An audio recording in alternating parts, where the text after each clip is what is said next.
Pemirsa, untuk membahas perkembangan ekonomi di Indonesia dan rancangan anggaran pendapatan dan belanja negara 2025, sudah bergabung bersama kami melalui sambungan Zoom Andri Satrio Nugroho selaku Ekonom Indef. Selamat siang Mas Andri. Halo, selamat siang Mas Andri. Halo, selamat siang Mbak Agi. Baik Mas Andri, kita masih menunggu bagaimana nantinya Presiden Jokowi akan menyampaikan poin-poin tertentu yang akan menjadi concern dari pemerintah untuk RAPBN 2025. Tapi kalau secara ekonom sendiri melihat saat ini sebetulnya poin-poin apa saja Mas yang tentunya akan menjadi highlight dalam pidato Presiden nanti? Ya, tentunya kalau kita melihat dari sebelum-sebelumnya ya, kemungkinan akan membahas terkait dengan postur asumsi makroekonomi terlebih dahulu ya, lalu dilanjutkan dengan seperti apa arahan dari belanja pemerintah pusat maupun juga transfer ke daerah. Dan tentunya yang selain itu kita akan mendengar kemungkinan besar terkait dengan bagaimana performa dari penerimaan negara dan target dari penerimaan negara. Tentunya ini yang menurut saya salah satu yang cukup challenging begitu ya, karena kita tahu bahwa masa transisi ini dari Presiden Jokowi ke Presiden terpilih Pak Prabowo tentunya ada beberapa faktor yang memang perlu diperhatikan. Pertama, kita tahu bahwa program-program dari Presiden terpilih ini cukup banyak begitu ya. Dan kita masih menunggu apakah dari sisi program-program tersebut sudah mulai berjalan begitu ya nanti di APBN 2025. Dan tentunya kita tidak lupakan bahwa program tersebut perlu dibiayai juga. Dan ini salah satu pertanyaan publik juga ya, bagaimana cara untuk membiayai program tersebut. Nah ini tantangan ke depan saya rasa di 2025 kita masih belum bisa melihat optimalisasi dari capaian dari program yang akan dibawa oleh Presiden terpilih dari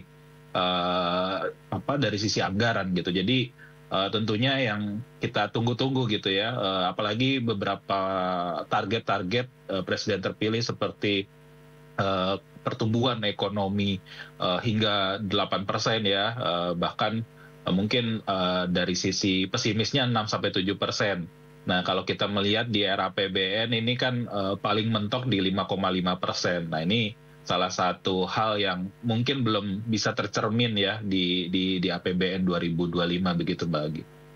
Mas Andri sempat menyinggung juga mengenai program-program dari Presiden terpilih. Kalau misalnya kita mau membahas secara spesifik begitu ya Mas Andri, Anda melihat bagaimana ketersediaan ruang fiskal itu sendiri untuk pembiayaan program dari Presiden terpilih? Karena ada beberapa hal yang memang dicermati oleh masyarakat. Yang pertama tentang makan bergizi, kemudian juga kenaikan gaji aparatur negara, belum lagi kalau membahas mengenai food estate dan juga bioenergi. Sebetulnya ruang fiskal bagi negara kita sendiri untuk tahun 2025 apakah bisa untuk mengcover program-program dari Presiden terpilih nantinya, Mas?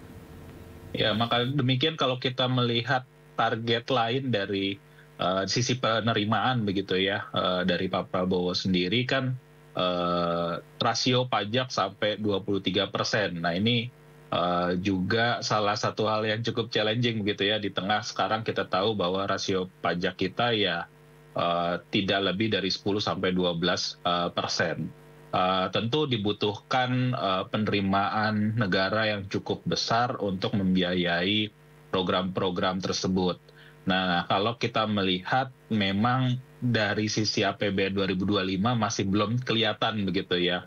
Meskipun kita sudah melihat bahwa program makan bergizi ini kemungkinan besar sudah mulai akan berjalan. Cuman yang kami lihat masih belum menyeluruh begitu ya. Dari kemampuan fiskal kita sendiri ya kita di awal semester 1 ini ya penerimaan perpajakan kita kan juga turun begitu ya. Nah ini yang salah satu yang menjadi challenge gitu ya ke depan, apakah di 2025 kita bisa meningkatkan penerimaan perpajakan. Saat ini yang kita melihat kan rencana dari pemerintah sendiri kan akan meningkatkan PPN sampai 12%.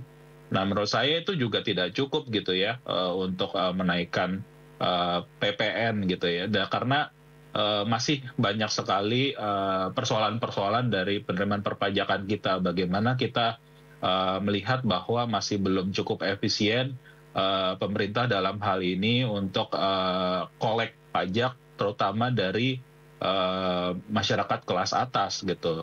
Yang sering disasar itu adalah masyarakat kelas menengah dan ke bawah, di mana kita tahu juga bahwa untuk meningkatkan penerimaan perpajakan ini, kelas menengah ini juga harus tumbuh gitu ya.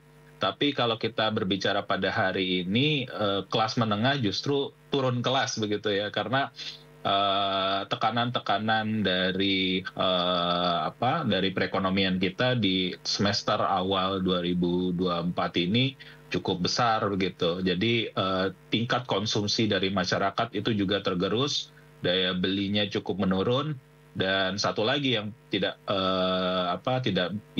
bisa kita deny begitu ya, tidak bisa kita lupakan adalah bagaimana kinerja dari industri kita itu juga sedang menurun, di mana banyak sekali PHK begitu ya yang terjadi saat ini.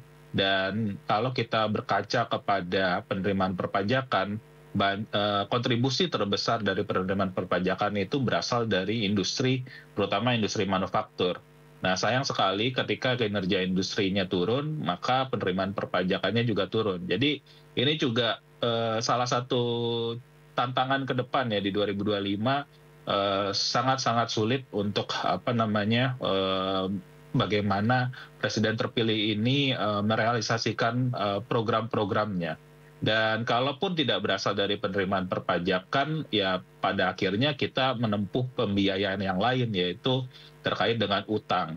Nah, utang sendiri kan kita sudah tahu ya, besaran utang memang kalau dilihat dari rasio PDB memang tidak terlalu besar begitu ya. Tapi kalau kita cermati lagi dari sisi rasio utang terhadap reserve kita begitu ya, cadangan kita terhadap aset kita, ini sudah besar sekali gitu ya. Bahkan kalau kita bandingkan dengan negara-negara ASEAN sudah 3 kali lipat. Nah, belum lagi kita berbicara mengenai bagaimana kita membiayai utang tersebut.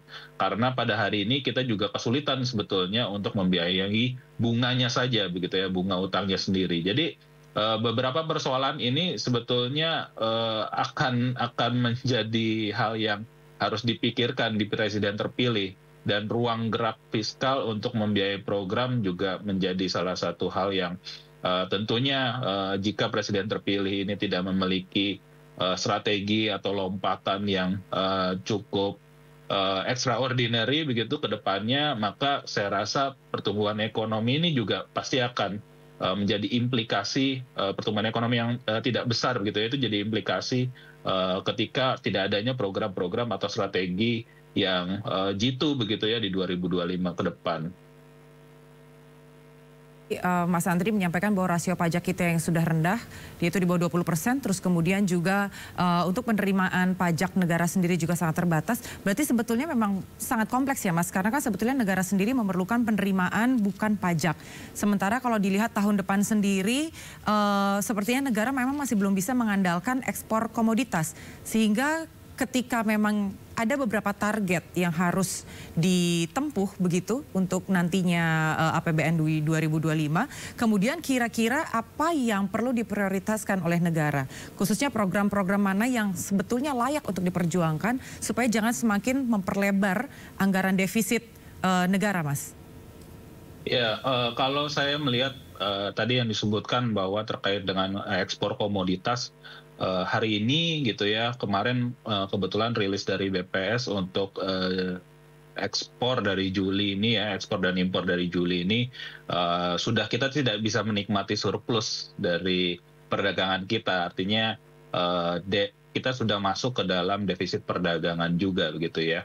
Dan ini yang menurut saya juga jadi salah satu yang perlu diwaspadai begitu ya, bagaimana kita bisa membiayai impor kita ke depan, karena tentunya implikasi pasti ke cadangan devisa kita juga ya, bagaimana Dari sisi kurs rupiah itu juga salah satu juga jadi pertanyaan ya ke depan, apakah The Fed akan menurunkan suku bunganya. Kalau menurunkan suku bunga tentunya akan ada peningkatan kembali begitu ya terkait dengan kurs rupiah itu sendiri. Nah, kalau saya melihat dari apa yang harus ditempuh di 2025, yang menurut saya harus dilakukan tentunya kita coba untuk bagaimana kita bisa menyehatkan fiskal kita kembali begitu ya.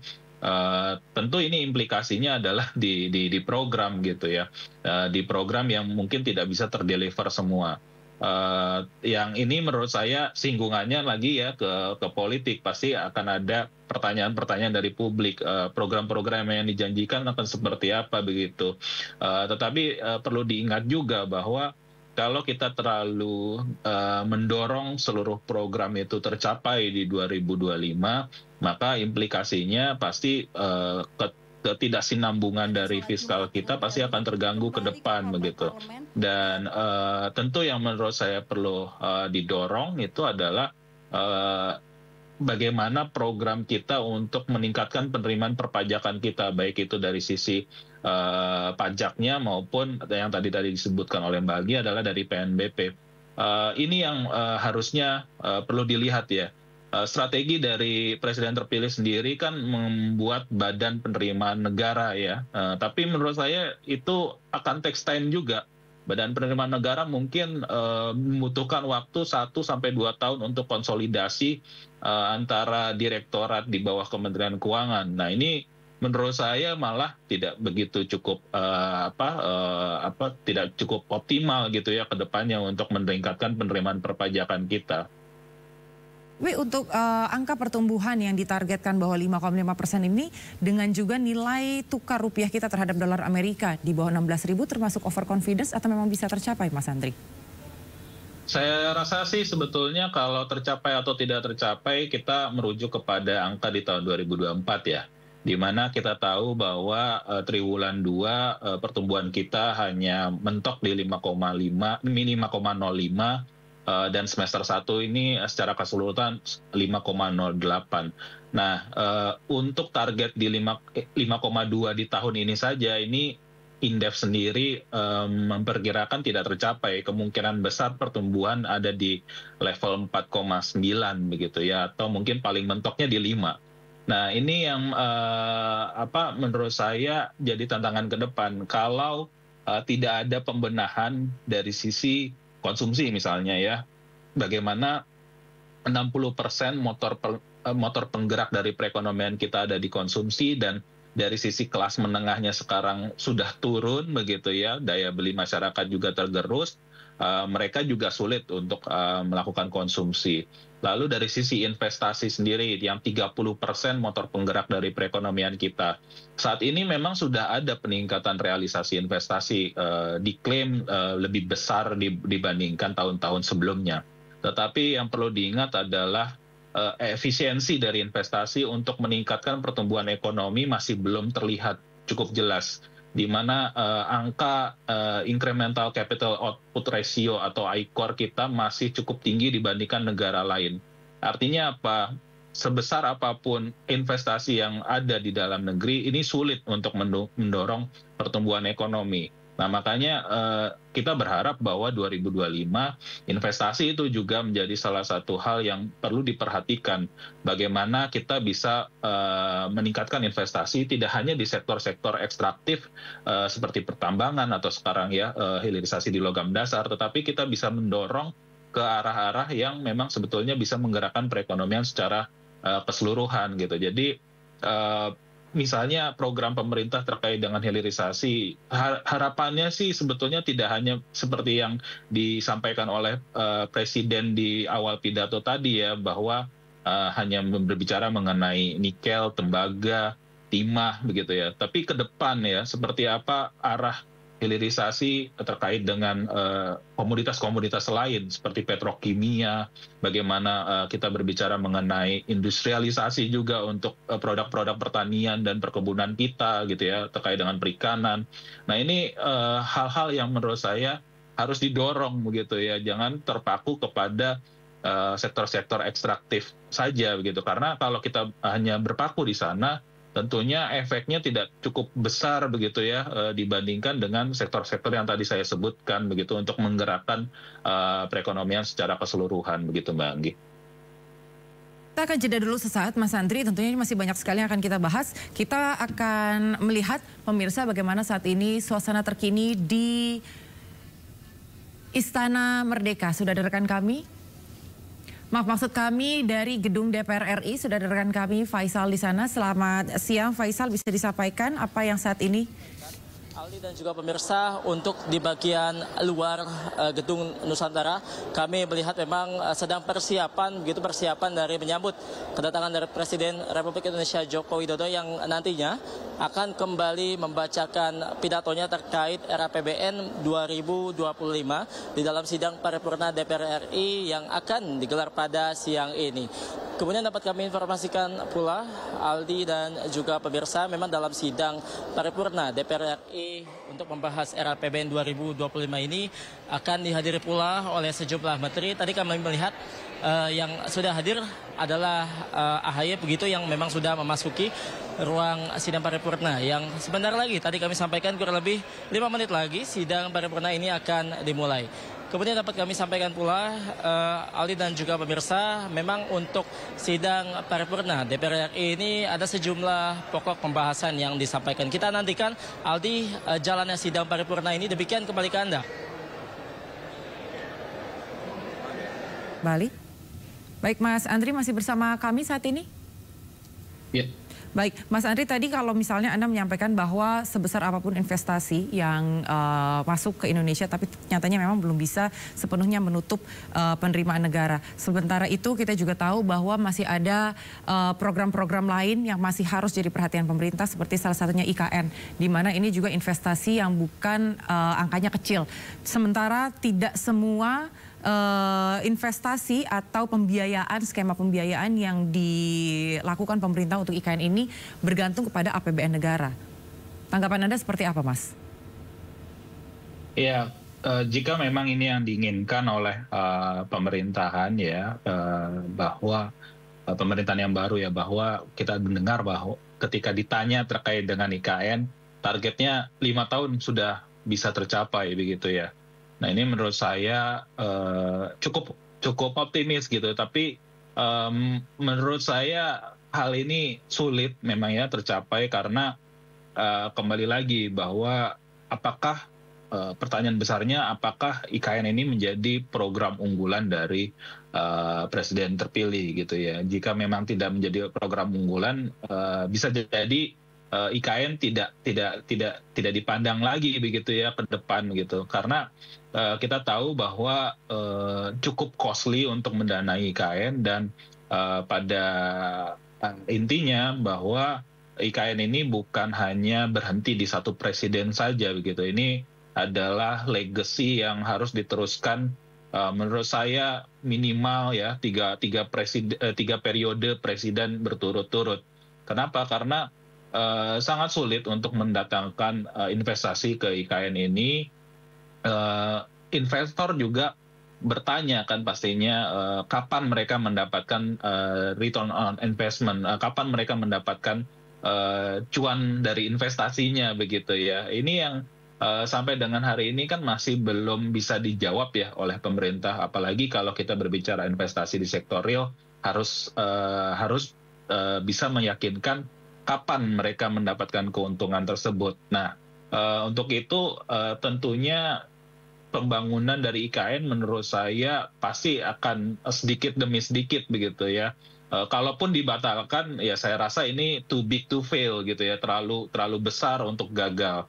Maka menurut saya terus dilakukan dengan porsi anggaran yang tadi disampaikan bahwa tidak sepenuhnya dianggarkan oleh APBN, tapi mungkin saya baru bisa melihat investasi itu masuk ya deras ketika sudah terlihat ekosistem daripada IKN itu sendiri gitu. Karena kalau hari ini menurut saya masih pasti akan membebani APBN gitu. Jadi kemungkinan besar ya 5 tahun ini belum terlihat IKN akan bisa ditempati misalnya, atau sudah bisa memberikan keuntungan bagi investor yang akan berinvestasi di sana begitu, Mbak. Berarti sebetulnya kita memang masih wait and see begitu ya Mas Andri. Tapi kalau misalnya tadi Mas Andri menyatakan bahwa belum tentu IKN itu jadi program unggulan Presiden terpilih. Beberapa waktu lalu Presiden terpilih Prabowo Subianto menyampaikan bahwa akan mendukung pembangunan IKN, keberlanjutan itu akan diteruskan.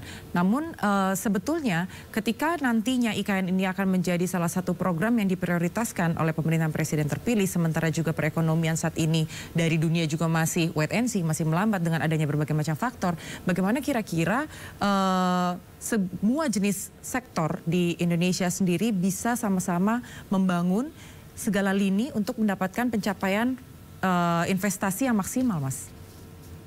Ya, tentu ini menurut saya tantangan yang cukup besar begitu ya bagi Presiden terpilih.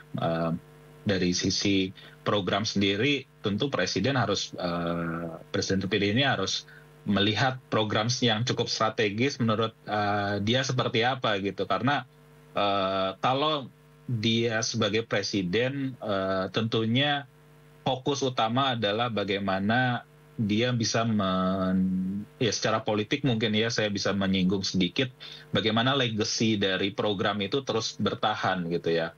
Nah ini yang tentunya menurut saya akan terlihat ketika mungkin 1 sampai 2 tahun ke depan begitu ya, di mana pastinya program-program yang dijanjikan terlebih dahulu yang akan diprioritaskan oleh presiden terpilih. Contoh misalnya makan bergizi itu pasti akan diprioritaskan karena itu salah satu janji yang dibawa terus begitu ya oleh presiden terpilih. Lalu terkait dengan kenaikan gaji ASN begitu ya, itu pasti akan didorong ke arah sana gitu. Jadi IKN ya tentunya akan berbicara sedemikian begitu ya presiden terpilih bahwa akan setidaknya membangun IKN ya pastinya karena itu sudah diatur begitu ya, sudah diatur oleh dimasukkan ke dalam APBN dan setiap tahun pasti akan ada anggaran untuk IKN tersebut. Tetapi persoalannya adalah apakah akan diakselerasi begitu ya pembangunan IKN-nya, ini menurut saya belum tentu akan terjadi begitu. Jadi fokus utamanya akan di program legasinya. Yang kedua adalah ya bagaimana menjaga stabilisasi ekonomi terutama ya yang saat ini menurut saya masih cukup challenge begitu. Kalau kita berbicara mengenai tantangan global, ya ini menurut saya kembali lagi excuse dari pemerintah begitu ya, selalu menyalahkan risiko global, selalu menyalahkan faktor eksternal, padahal menurut saya faktor internal di dalam negeri ini cukup berperan besar begitu ya. Kalau kita berbicara mengenai faktor eksternal, ya perdagangan kita saja ya untuk ekspor dan impor itu hanya 30%, 25 sampai 30% terhadap perekonomian total. Tapi kalau kita berbicara di dalam negeri ini yang menurut saya masih cukup besar begitu ya. Bagaimana kita bisa mendorong perekonomian dengan kekuatan di dalam negeri itu sendiri, itu menurut saya harus kita dorong begitu ya. Tidak menyalahkan kondisi-kondisi eksternal yang ada begitu, Mbak.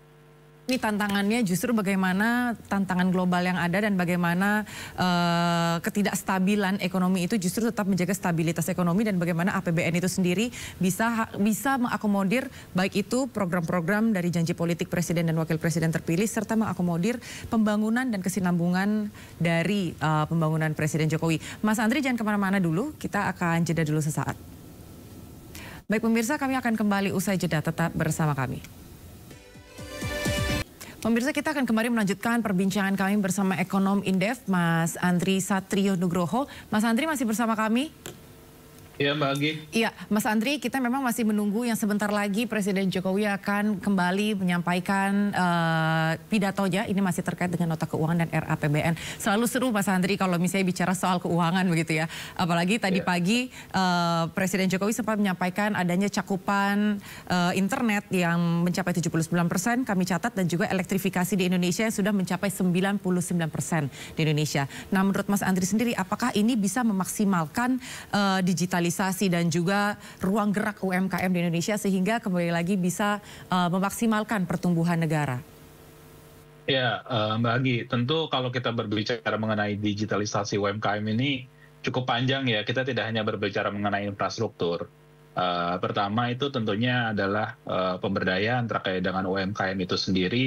Bagaimana UMKM bisa menggunakan digitalisasi sebagai platform yang memang membantu mereka tidak hanya untuk menjual produk, tetapi juga bagaimana dalam kegiatan produksi mereka juga terbantu oleh digitalisasi ini sendiri gitu.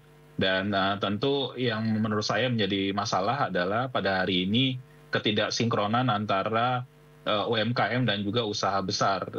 Seringkali kita menemui bahwa UMKM ini harus berkompetisi dengan usaha besar, bukannya berkolaborasi begitu ya antara keduanya. Karena Betul. kalau kita dorong kolaborasi antara UMKM dan juga usaha besar, menurut saya tidak hanya mereka bisa paham gitu ya terkait dengan digitalisasi, tapi proses produksinya akan meningkat begitu, Mbak. Baik Mas Andri, kita akan lihat dulu sementara saat ini bagaimana situasi di gedung DPR RI, di mana saat ini Presiden Joko Widodo